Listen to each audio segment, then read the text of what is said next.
Bonjour, bienvenue à Saint-Quentin.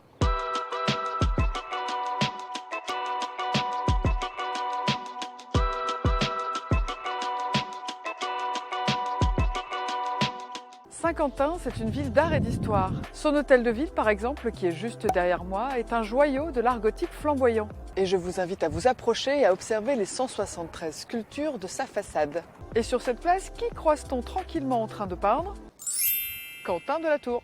Né à Saint-Quentin, ça ne s'invente pas, Maurice Quentin de la Tour est un pastelliste du XVIIIe siècle et il a sa statue ici depuis 2009. Ah oui, pas mal. Pour la gare, comme pour beaucoup de bâtiments de la ville, on retrouve le style Art déco, témoignage de la reconstruction de la ville dans les années 20 après la Première Guerre mondiale. Plus récemment, le parvis ici a été totalement rénové en 2016, que ce soit en termes d'accessibilité, de sécurité et d'esthétique. Ici, on trouve aussi la basilique Saint-Quentin. Décidément, tout tourne autour de ce prénom ici. Son parvis-parking n'est pas en très bon état et sa réfection est dans les cartons pour les prochaines années. Depuis une dizaine d'années, Saint-Quentin s'investit dans les nouvelles technologies. L'idée pour la ville est de devenir la capitale de la robot numérique. Et pour cela, une pépinière d'entreprise et un incubateur de projets, l'espace Creatis, a vu le jour. Quand un touriste passe par Saint-Quentin, on lui parle forcément du SQBB. Le Saint-Quentin Basketball. Ça, c'est leur logo. L'équipe a connu ses heures de gloire à la fin des années 80 en remportant une Coupe de France et depuis, l'engouement des supporters ne faiblit pas. À Saint-Quentin, on trouve aussi le parc d'Île. Véritable poumon vert de la ville, ce parc a pour ambition de devenir une réserve naturelle. Et ils sont 5 à s'être engagés dans la bataille des municipales pour s'installer dans ce magnifique hôtel de ville. Je vous présente les candidats.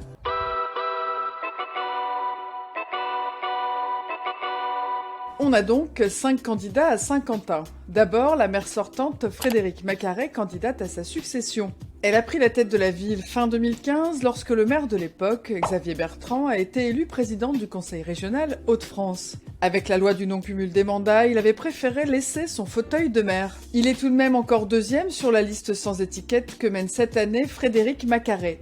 Face à elle, on a Olivier Tourné, conseiller municipal d'opposition depuis 2008. Il porte une liste PCF. On a aussi à l'extrême droite Sylvie Saillard-Meunier, tête de liste du Rassemblement national. Elle a été candidate aux législatives de 2017, elle est conseillère régionale et élue d'opposition depuis 2014. On a aussi le jeune Julien Callon, il a pris la tête d'une liste de rassemblement de gauche. Enfin, on a Anne Zandi-Tenace, conseillère municipale d'opposition également, qui mène une liste lutte ouvrière.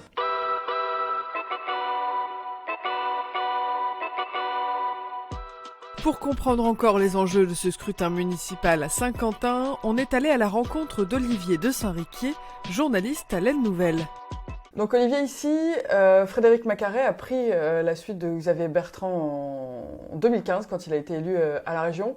Finalement, c'était une succession assez naturelle. Comment elle s'est retrouvée à être un peu le dauphin de... C'est la suite logique non seulement de Xavier Bertrand, mais auparavant son prédécesseur Pierre André.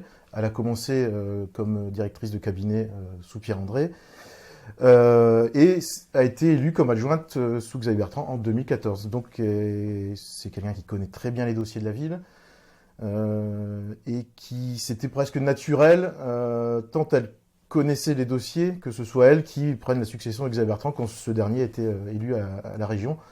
Elle a suivi le programme lancé par Xavier Bertrand, logiquement, puisqu'elle a pris en cours de mandat, mais elle a su imprimer son style, je trouve, en n'étant pas, dirons-nous, une femme de paille, entre guillemets, de Xavier Bertrand.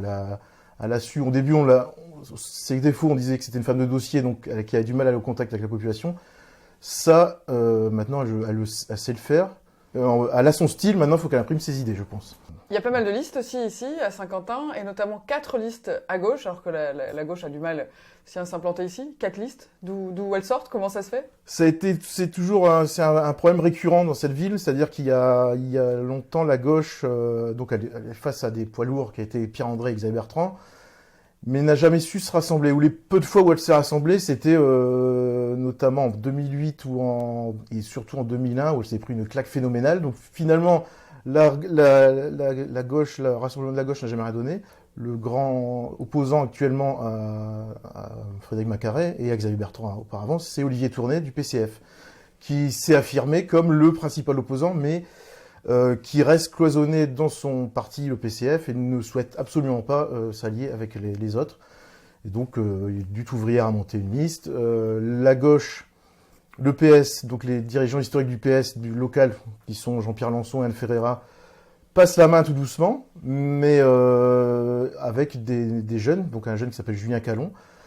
Il tente un coup de poker, puisqu'il vient de nulle part. Dans une autre opposition, on a aussi le Rassemblement national qui est, au regard des derniers scrutins, aussi la deuxième force à Saint-Quentin. Comment la candidate aussi peut figurer et figure dans ces campagnes? S'il y a un deuxième tour, il y a de fortes chances que ce soit le Rassemblement national qui aille titiller Frédéric Macquaret. Reste que la candidate, Sylvie Saillard, à l'inverse d'Olivier Tournet, lui, s'est affirmé comme un principal opposant. Elle a plus de mal à exister, donc sa personnalité un peu plus clivante. Il y a un potentiel électoral fort, mais est-ce qu'elle arrivera à passer le cap de transformant le vote d'opposition en vote pour elle? Je ne sais pas. Pour le prochain maire, ce sera quoi les gros dossiers à suivre pour la ville? Si c'est Frédéric Macquaret, il y aura forcément le parvis de la Basilique. Ce sera le grand chantier du mandat, visiblement. Le parc d'Île, qui est aussi le poumon vert de Saint-Quentin, qui est aussi en train de devenir une réserve naturelle, là les travaux sont en cours. Je pense que l'enjeu du prochain maire, quel qu'il soit, ce sera de ne pas rater le coche du canal Seine-Nord, qui va être construit là 20-25 km, qui va être un nid d'emploi en tout cas pendant au moins une dizaine d'années. Et Saint-Quentin, je pense qu'à tout à y gagner. Je pense que les prochains maires doivent se pencher sur la question sérieusement. Les électeurs saint-quentinois plébisciteront-ils la maire sortante? Pour le savoir, rendez-vous dans les urnes les 15 et 22 mars prochains.